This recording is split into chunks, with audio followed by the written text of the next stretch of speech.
जय हिंद जय भारत दोस्तों। मैं आज आपको Gupta and Gupta soil mechanics and foundation engineering के क्वेश्चन नंबर 321 से लेके 330 तक डिस्कस करने वाला हूं। तो चलिए हम लोग स्टार्ट करते हैं। Question number 321, if the saturated density of a given soil is 2.1 ton per metre square, then the total stress and the effective stress of a saturated soil strata at a depth of 4 metre will be। इस question में आपको पूछा गया है कि saturated density दी गई है आपको, तो मतलब गामा सैचुरेशन की वैल्यू आपको दी गई है 2.1 टन पर मीटर स्क्वायर दी गई है, एंड आपको डेप्थ जेड दी गई है, आपको 4 मीटर दी गई है। अब आपको बोला गया है इसमें कि टोटल स्ट्रेस फाइंड कीजिए और इफेक्टिव स्ट्रेस फाइंड कीजिए। तो टोटल स्ट्रेस को हम लोग सिग्मा से डिनोट करते हैं और इफेक्टिव स्ट्रेस को हम लोग सिग्मा डैश से डिनोट करते हैं। जैसा कि हमको पता है टोटल स्ट्रेस का फॉर्मूला क्या होता है हमारा, कि गामा सैचुरेशन इंटू जेड, मतलब डेंसिटी इंटू डेप्थ होती है। तो यहाँ पे डेंसिटी कितनी दी गई है, तो डेंसिटी हमारे यहाँ पे 2.1 दिया गया है और डेप्थ दिया हुआ है आपको 4 मीटर। तो 2.1 इंटू 4, तो मतलब क्या हो जाएगा यहाँ पे 8.4 हो जाएगा। और इफेक्टिव स्ट्रेस का फॉर्मूला होता है टोटल स्ट्रेस माइनस पोर वाटर प्रेशर। अब यहाँ पे तो हम लोग टोटल स्ट्रेस फाइंड कर चुके हैं, लेकिन पोर वाटर प्रेशर फाइंड नहीं किए हैं। तो पोर वाटर प्रेशर क्या होता है हमारा, unit weight of water into depth. तो हमको पता है यूनिट वेट ऑफ वाटर हम लोग क्या लेते हैं, 1 लेते हैं। तो 1 इंटू डेप्थ हमारा 4 दिया गया है, तो ये हो जाएगा 4 टन पर मीटर स्क्वायर। अब यहाँ पे हमको इफेक्टिव स्ट्रेस निकालना है। तो इफेक्टिव स्ट्रेस क्या होता है, टोटल स्ट्रेस हमारी कितनी निकली है, 8.4 निकली है, और पोर वाटर प्रेशर कितनी निकली है, 4 निकली है। तो 8.4 माइनस 4 मतलब 4.4 टन पर मीटर स्क्वायर, मतलब सिग्मा की वैल्यू हमारी आई 8.4 ton per metre square, and effective stress की वैल्यू हमारी आई 4.4 टन पर मीटर स्क्वायर। तो चलिए हम लोग ऑप्शन चेक करते हैं। सिग्मा की वैल्यू हमारी टोटल स्ट्रेस की वैल्यू 8.4 है। तो चलिए देखिए, ऑप्शन ए में 4.4 बिल्कुल गलत है, ऑप्शन बी में 5.4 बिल्कुल गलत है, ऑप्शन सी में 7.4 बिल्कुल गलत है, ऑप्शन डी में हमारा 8.4, मतलब D is the correct answer. देखिए आप टोटल स्ट्रेस भी फाइंड करके डायरेक्ट आप इसमें लिख सकते हैं, क्योंकि ये मैच 2 वैल्यू दी गई है। तो आप इस ढंग से भी सॉल्व कर सकते हैं, टाइम बचा सकते हैं। लेकिन आपको मोस्ट एक्यूरेट चाहिए तो आपको इस फॉर्मूला से सॉल्व करना पड़ेगा। तो देखिए इफेक्टिव स्ट्रेस हमारा 4.4 है, तो यहाँ भी हमारा 4.4 है। तो D is the correct answer. Question number 322, the wide pressure diagram is shown below, what is the coefficient of compressibility.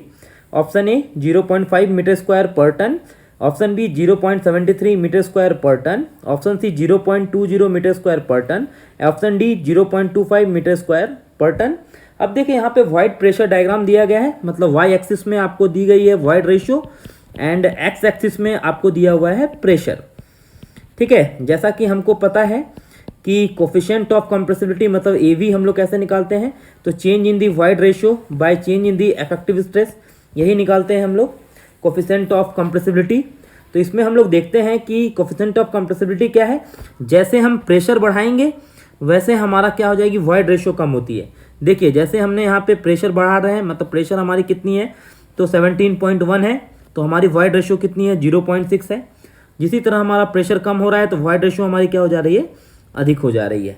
तो इस क्वेश्चन में हमारा फॉर्मूला है delta E by delta P. मैंने आपको पहले क्वेश्चन में भी सिखाया था कि जिस किसी को समझ में नहीं आता है तो वाइड रेशियो में बड़े वैल्यू माइनस छोटे वैल्यू कर दीजिए। तो बड़ा वैल्यू यहाँ पे देखिए क्या है, वाइड रेशियो में बड़ा वैल्यू हमारा 0.7 है, तो 0.7, छोटा वैल्यू यहाँ पे 0.6, तो माइनस 0.6। इसमें भी मैंने आपको बताया था बड़ा वैल्यू माइनस छोटा वैल्यू। देखिए यहाँ पे बड़ा वैल्यू क्या है 17.5, तो 17.5 माइनस 70, तो इसको सॉल्व करने के बाद वैल्यू कितनी आती है 0.1 डिवाइडेड बाई 0.5, तो इसको सॉल्व करने के बाद हमारी वैल्यू आती है 0.20 मीटर स्क्वायर पर टन। तो मतलब हमारा आंसर क्या हो जाएगा, 0.20 हो जाएगा। तो ऑप्शन दिया हुआ है ए 0.5 बिल्कुल गलत है, ऑप्शन बी 0.73 बिल्कुल गलत है, option C 0.20 metre square per ton, मतलब सी इज द करेक्ट आंसर। देखिए इस क्वेश्चन में 2 चीज़ आपको पूछा जा सकता है, ए भी पूछा गया है, ए भी पूछेगा तो लॉग नहीं लगेगा। अगर आपको कंप्रेशन की वैल्यू पूछती सीसी, तो हमारा नीचे हमारा लॉग लग जाता, तो हम लोग लिखते log 10 sigma 2 by log 10 sigma 1। ठीक है, तो ये चीज़ आपको ध्यान रखना है। अगर कंप्रेशन पूछा जाएगा तब लॉग लगेगा नीचे में, अदरवाइज हमारा सेम फॉर्मूला होता है। Question number 323, bearing capacity of a soil strata supporting a footing size 3 meter into 3 meter will not be affected by the presence of groundwater table located at a depth which is option A 1 meter below the base of the footing, option B 1.5 meter below the base of footing, option C 2.5 meter below the base of the footing and option D 3 meter below the base of the footing। तो जैसा कि हम लोग जानते हैं कि bearing capacity में हमारा रिडक्शन फैक्टर वाला इक्वेशन क्या होता है स्ट्रिप फुटिंग के लिए, तो क्यू यू इक्वल टू हम लोग लिखते हैं C N C plus gamma D F into N Q plus R W one plus 0.5 gamma B N Y R W two. अब यहाँ पे R W one and R W two क्या है हमारा, ये हमारा वाटर टेबल करेक्शन फैक्टर है, water table correction factor होता है। ठीक है, इसके आधार पे हम बोलेंगे कौन सा अफेक्टेड है और कौन सा अफेक्टेड नहीं है। तो आर डब्ल्यू वन को हम लोग लिखते हैं 0.5 ब्रैकेट में 1 प्लस Z1 बाय डी लिखते हैं, और आर डब्ल्यू टू को हम लोग लिखते हैं 0.5 1 प्लस Z2 बाय बी लिखते हैं। ठीक है, अगर हमारा water table eight a depth है, मतलब वाटर टेबल कहाँ पे है, water table eight depth of ground surface, अगर वाटर टेबल हमारा कहाँ पे है, ग्राउंड सरफेस पे है, तब हम लोग क्या लेते हैं Z1 इक्वल टू डी लेते हैं। तो यहाँ पे वैल्यू हम लोग Z1 बाई Z2 पुट करेंगे तो हमारी R1 की वैल्यू कितनी आ जाएगी, R1 की वैल्यू आ जाएगी 0.5 बाई 1 प्लस डी पुट करेंगे तो 1 प्लस 1, तो हमारी RW1 की वैल्यू आ जाती है 1 वैल्यू हमारे आते हैं 1.0 वैल्यू आ जाती है। ठीक है, मतलब इसमें कोई हमारी चेंज नहीं होगी। लेकिन यही चीज़ अगर हमारा Z2 के जगह, मतलब हमारा वाटर टेबल कहाँ पे है, तो at the base of the footing, दूसरा अगर हमारा at base of the footing रहेगी तब हम लोग क्या पुट करेंगे, Z की वैल्यू हमारी क्या हो जाएगी, 0 हो जाएगी, तो हमारी वैल्यू कितनी हो जाएगी 0.5 हो जाएगी, मतलब हमारा समथिंग चेंज हो जाएगा। लेकिन तीसरा कंडीशन हमारा क्या है कि अगर वाटर टेबल डेप्थ बी से below the base of the footing है तो there is no effect of the ground water table on bearing capacity. मतलब क्या, फॉर्म फिगर से हम लोग समझते हैं, ऐसा हमारा बेस ऑफ द फुटिंग है, तो यहाँ पे हमारा ग्राउंड वाटर टेबल है। ठीक है, इसको हम लोग Z1 मान लेते हैं, मतलब एट ग्राउंड सरफेस से। दूसरा हमारा वाटर टेबल यहाँ पे है, मतलब यहाँ से हम लोग बोलेंगे यहाँ पे वाटर टेबल है तो इसको हम लोग Z2 मानेंगे। अब इसके नीचे अगर हमारा पानी रहेगा तो there is no effect on the water table, मतलब कोई हमारा इफेक्ट नहीं होगा ग्राउंड वाटर टेबल पे बियरिंग कैपेसिटी पे। तो यहाँ पे देखिए 3/3 मीटर दिया गया है, मतलब कितना नीचे होगा, तो 3 metre below the base of the footing. अगर यहाँ पे 2 देता तो 2 metre below the base of the footing. इस क्वेश्चन आपको 3 मीटर बाई 3 मीटर दिया गया है, तो 3 मीटर से नीचे वाला देखना है। तो चलिए हम लोग आंसर देखते हैं। ऑप्शन ए दिया 1 metre below the base of the footing, बिल्कुल गलत है। Option B 1.5 metre below the base of the footing, बिल्कुल गलत है। Option C 2.5 metre below the base of the footing, ये भी बिल्कुल गलत है। Option D 3 metre below the base of the footing, मतलब D is the correct answer, क्योंकि यहाँ से यहाँ तक हमारी वैल्यू है डी। ठीक है, और यहाँ से यहाँ तक की वैल्यू हमारी रहती है बी, तो इसके नीचे हमारी कोई इफेक्ट नहीं होगी। 3 metre below the base of the footing is right answer. Question number 324, consider the following statement regarding negative screen friction in a piles. One दिया it is developed when pile is driven through a recently deposit clay layer. दूसरा दिया it is developed when pile is driven through a layer of dense sand. तीसरा दिया it is developed due to sudden draw down of water table. Which of the following statement is correct. यहाँ पे 3 statement दिया गया है related to negative screen friction, और आपको बताया गया है कौन सा स्टेटमेंट गलत है, कौन सा स्टेटमेंट सही है। जैसा कि हम लोग नेगेटिव स्क्रीन फ्रिक्शन के बारे में जानते हैं, नेगेटिव स्क्रीन फ्रिक्शन क्या होता है कि नेगेटिव स्क्रीन फ्रिक्शन वो फ्रिक्शन होता है जिसमें क्या होता है, जो सराउंडिंग सॉइल्स होते हैं वो सेटल पहले हो जाते हैं एज कम्पेयर टू पाइल, तो उसे हम लोग बोलते हैं नेगेटिव स्क्रीन फ्रिक्शन। मतलब क्या होगा यहाँ पे कि जो settlement of soil is more as compare to the settlement of pile, मतलब सेटलमेंट ऑफ सॉइल मोर हो जाता है as compare to settlement of pile, तो उसे हम लोग बोलते हैं नेगेटिव स्क्रीन फ्रिक्शन। ठीक है। अब निगेटिव स्क्रीन फ्रिक्शन कहाँ डेवलप्ड होता है? जहाँ पे हम लोग फ्रेशली डिपोजिट सॉइल, मतलब जहाँ पे हम लोग तुरंतली डिपोजिट करते हैं सॉइल को, वहीं पे हमारा निगेटिव स्क्रीन फ्रिक्शन डेवलप्ड होता है, मतलब रिसेंटली डिपोजिट क्ले लेयर पे। ठीक है, फ्रेशली डिपोजिट बोले या रिसेंटली डिपोजिट क्ले लेयर बोले, तो वहाँ पे ही हमारा निगेटिव स्क्रीन फ्रिक्शन डेवलप्ड होता है। और तीसरा हमारा क्या पॉइंट होता है? ये डेवलप कब होता है? जब हमारा तुरंत ही draw down of water table, मतलब अगर सडन ड्रॉ डाउन हो गया वाटर टेबल का, तब भी हमारा negative screen friction, sudden draw down of water table. तो ये सब कंडीशन है स्क्रीन फ्रिक्शन के डेवलप होने के लिए। ठीक है, तो चलिए हम लोग चेक करते हैं। पहला स्टेटमेंट दिया हुआ, it is developed when pile is driven through a recently deposit clay layer. बिल्कुल सही है, क्योंकि अगर हमारा रिसेंटली डिपोजिट क्ले लेयर में ही हमारा स्क्रीन फ्रिक्शन डेवलप्ड होता है। दूसरा दिया हुआ, it is developed when pile is driven through the layer of dense sand. बिल्कुल गलत है, क्योंकि वहाँ पे फ्रेशली डिपोजिट सॉइल होते हैं, डेंस सैंड होंगे नहीं। डेंस सैंड कहाँ पे होते हैं? हमारे फ्रिक्शनल रेजिस्टेंस में हमारे डेंस सैंड होते हैं, मतलब नीचे में हमारा डेंस सैंड रहता है, तो ये स्टेटमेंट नहीं होगा। तीसरा दिया हुआ, it is developed due to sudden draw down of water table. ये बिल्कुल सही स्टेटमेंट है। तो हमारा स्टेटमेंट यहाँ पे कौन सा सही होगा? 1 and 3 is the correct answer. तो ऑप्शन ए 1 एलोन बिल्कुल गलत है, ऑप्शन बी 2 एलोन बिल्कुल गलत है, ऑप्शन सी 2 and 3 बिल्कुल गलत है, ऑप्शन डी 1 and 3, मतलब D is the correct answer. याद रखिएगा ये सब चीज़। अब निगेटिव स्क्रीन फ्रैक्शन हमारा लूज सैंड में भी डेवलप्ड होता है, तो ये भी आपको ध्यान में रखना है। Question number 325, a concentrated load of 50 ton acts vertically at a point on the soil surface. If the Bosniak equation is applied for the computation of stress, then the ratio of vertical stress at a depth of 3 meter and 5 meter respectively vertically below the point of the application load will be option A 0.36, option B 0.60 and option C 1.66 and option D 2.77। अब यहाँ पे देखिए बॉस्निक equation बात किया गया है और इसमें आपको बताया गया है बिलो द पॉइंट लोड, मतलब बिलो द पॉइंट लोड आपको जब भी देगा तो हमारी आर की वैल्यू क्या हो जाएगी? 0 हो जाएगी। तो हम लोग सिग्मा जेड वैल्यू क्या लिखते हैं according to बॉस्निक theory?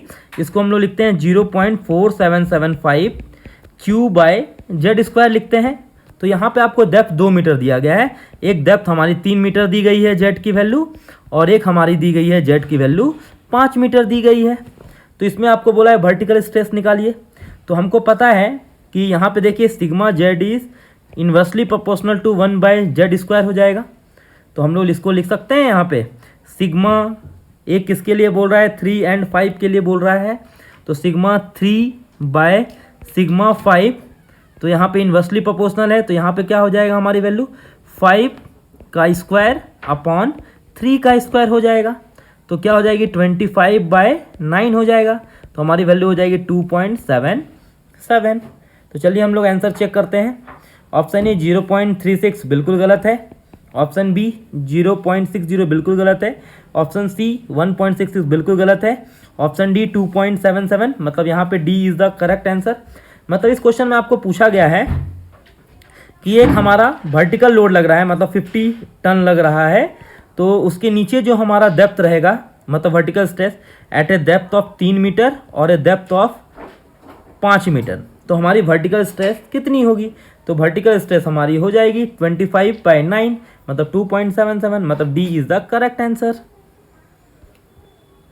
Question number 326, efficiency of a pile group is defined as option A load carried by the largest pile in the largest group divided by load carried by the smallest pile in the largest group, option B maximum load carried by the pile in a group divided by minimum load carried by the pile in a group, option C minimum load carried by the pile in a group divided by maximum load carried bye pile in a group, and option D average load carried by the pile in the group divided by the load carried by the single pile. अब देखिए efficiency of pile group को हम लोग बोलते हैं कि average load carried by the pile in a group carried by A pile in a group divided by load carried by single pile, इसे ही हम लोग बोलते हैं ग्रुप इफिशियंसी ऑफ पाइल।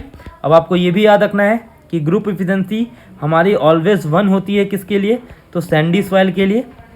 और हमारी ग्रुप इफिशिएंसी ग्रेटर देन 1 भी हो सकती है, लेस देन भी 1 हो सकती है। किसके लिए? तो क्लेई सॉइल के लिए। तो आपको जनरली कंपटीशन क्वेश्चन में ये भी पूछा जाता है कि ग्रुप इफिशिएंसी सैंडी सॉइल के लिए क्या होगी, तो ऑलवेज ग्रेटर देन 1 होगी। क्लेई सॉइल के लिए क्या होगी? ग्रेटर देन 1 होगी और लेस देन 1 भी हो गई।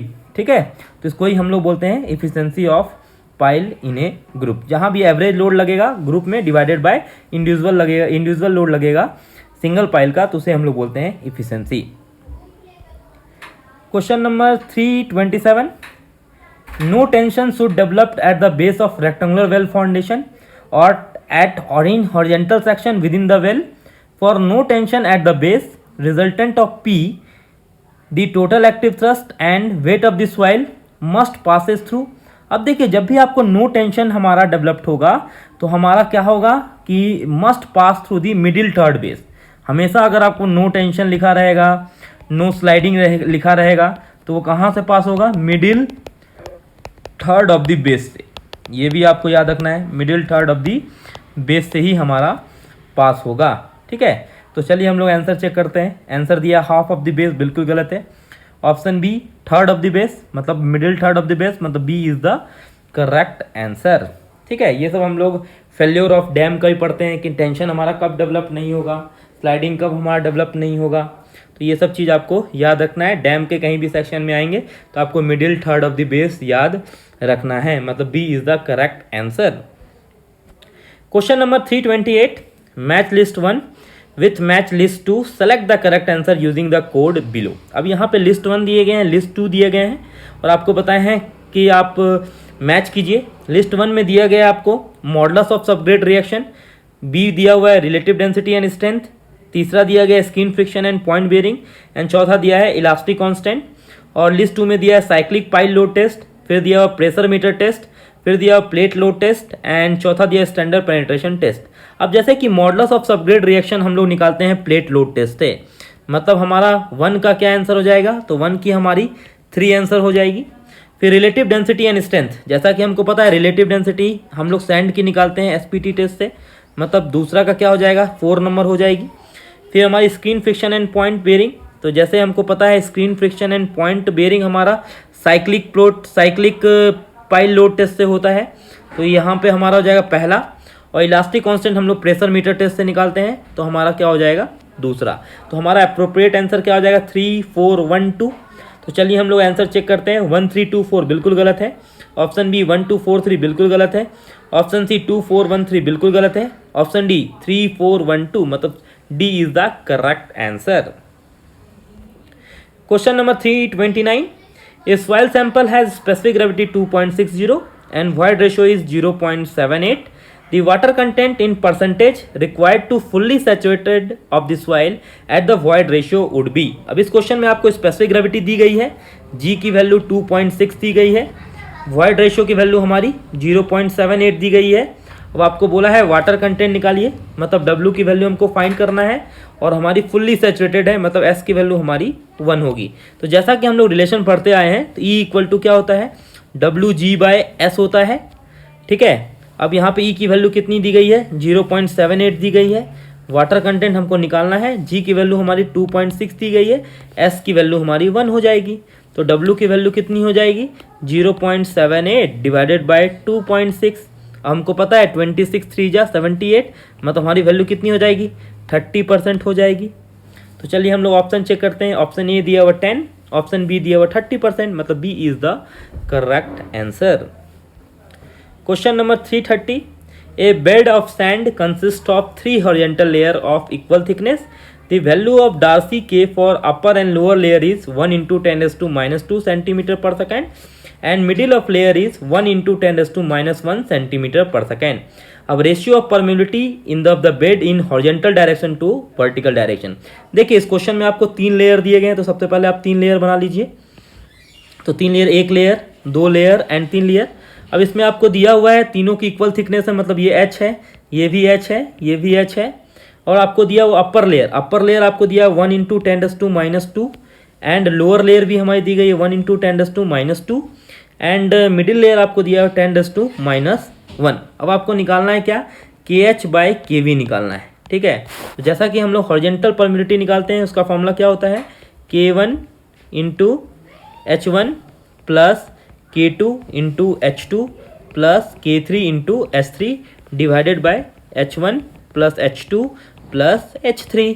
तो यहाँ पे देखिए K1 कितना दिया गया है, तो K1 दिया हो गया है 10⁻² इंटू H। यहाँ पे कितना दिया है 10⁻1 इंटू H। यहाँ पे क्या दिया हो 10⁻² इंटू H डिवाइडेड बाय हमारी क्या हो जाएगी 3H हो जाएगी। अब यहाँ पे हम लोग H कॉमन ले लेंगे तो हमारी क्या वैल्यू हो जाएगा 10⁻²। यहाँ पे क्या हो जाएगा 10⁻1, यहाँ पे हो जाएगा 10⁻² डिवाइडेड बाय 3H हो जाएगा। तो H कैंसिल। अब इसको सॉल्व करने के बाद हमारी वैल्यू कितनी आ जाती है, तो 4 इंटू 10⁻² सेंटीमीटर पर सेकेंड आ जाती है किसकी, तो KH की। अब इसी तरह हमको KV निकालना है। KV हमारा वर्टिकल परमिटिविटी होता है। इसका फॉर्मूला क्या होता है हमारा कि H divided by H1 by K1 plus H2 by K2 plus H3 by K3, यही होता है। अब यहाँ पे हमारा वैल्यू क्या हो जाएगा 3H हो जाएगा। इसी फॉर्मूला में हम सॉल्व करेंगे, जो हमारी वैल्यू दी गई है उसकी वैल्यू हमारी आ जाएगी 1.43 इंटू 10⁻²। अब हमको KH बाई KV निकालना है, तो KH की वैल्यू कितनी है 4 इंटू 10⁻² है एंड KV की वैल्यू कितनी है 1.43 इंटू 10⁻² है। तो 10⁻10⁻² कैंसिल हो जाएगी, तो हमारी वैल्यू यहाँ पे कितनी हो जाएगी 2.8 डिवाइडेड बाय 1, यही हमारा हो जाएगा। KH हमारा 2.8 है, KV हमारा 2.1 है। तो चलिए हम लोग आंसर चेक करते हैं। 10:1 बिल्कुल गलत है, ऑप्शन बी 2.8:1 मतलब B is the correct answer. तो ये डायरेक्ट फॉर्मूला बेस्ड है और आपको ध्यान से देखना है। सबसे पहले फिगर बनाना है, कितना लेयर है 3 लेयर है, 3 लेयर का फिगर बनाए, इक्वल थिकनेस है, सबको इक्वल लिख दीजिए। फिर ये 2 फॉर्मूला है, इसको आप सॉल्व कर लीजिएगा। देखिए जब भी KV निकालेंगे तो पहले इसको सेपरेट सॉल्व कीजिएगा, फिर उसके बाद H की वैल्यू सॉल्व कीजिएगा, ठीक है। आशा करता हूँ आपको ये वीडियो पसंद आया होगा। अगर पसंद आया है तो वीडियो को लाइक कीजिए, शेयर करें और ऐसे नई वीडियो देखने के लिए मेरे चैनल को सब्सक्राइब करें, Jha channel. Thank you for watching.